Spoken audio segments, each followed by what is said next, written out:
मज्जन फल पे किए तत्काला, काक हो ही पिक बक उमराला। सुनिया चरज करे जनि कोई, सतसंगति महिमा नहीं गोई। इस तीर्थराज में स्नान का फल तत्काल ऐसा देखने में आता है कि कौवे कोयल बन जाते हैं और बगुले हंस।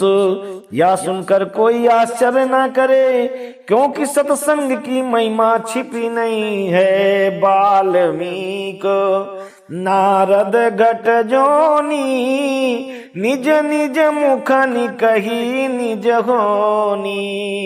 जलचर थलचर नभचर नाना, जे जड़ चेतन जीव जहाना।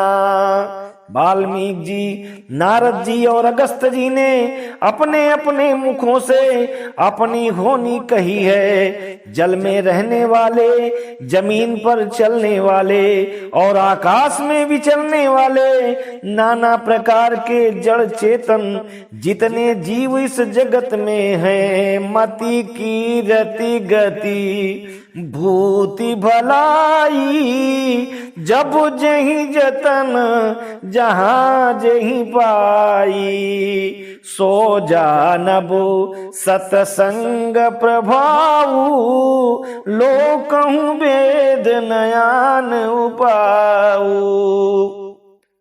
उनमें से जिसने जिस समय जहां कहीं भी जिस किसी यत्न से बुद्धि कीर्ति सदगति विभूति और भलाई पाई है, सो सब सत्संग का ही प्रभाव समझना चाहिए। वेदों में और लोक में इनकी प्राप्ति का दूसरा कोई उपाय नहीं है। बिनु सत्संग विवेक न होई, राम कृपा बिनु सुलभ न सोई।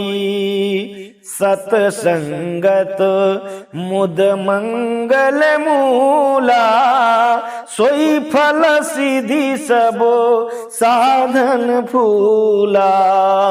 सत्संग के बिना विवेक नहीं होता और श्री राम जी की कृपा के बिना वो सत्संग सहज में मिलता नहीं।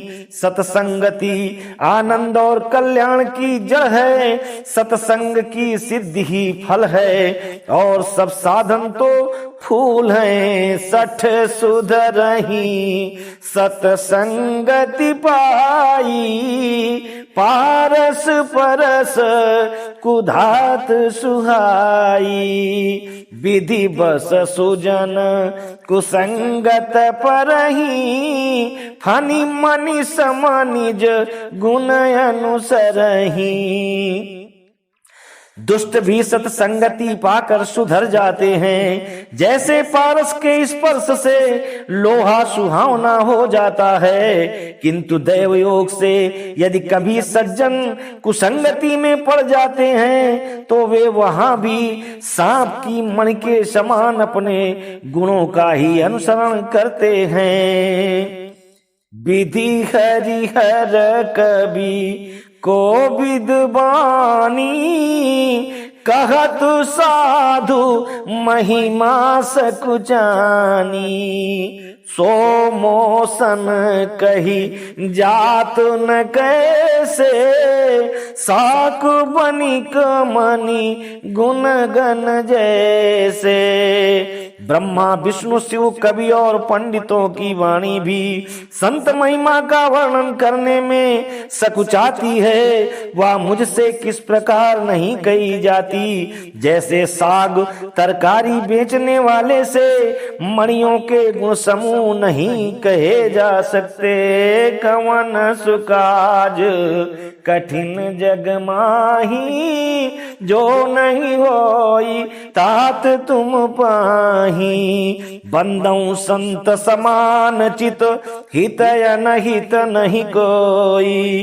अंजलि गत शुभ सुमन जिमी, सम सुगंध कर दोई। मैं संतों को प्रणाम करता हूँ, जिनके चित्त में समता है, जिनका न कोई मित्र है और न शत्रु, जैसे अंजलि में रखे हुए सुंदर फूल, जिस हाथ ने फूलों को तोड़ा और जिसने उनको रखा, उन दोनों ही हाथों को समान रूप से सुगंधित करते हैं, वैसे ही संत शत्रु और मित्र दोनों को ही समान रूप से कल्याण करते हैं। संत सरल चित जगत हित जानी स्वभाव स्नेहु, बाल विनय सुनी करी कृपा राम चरण रति देहु।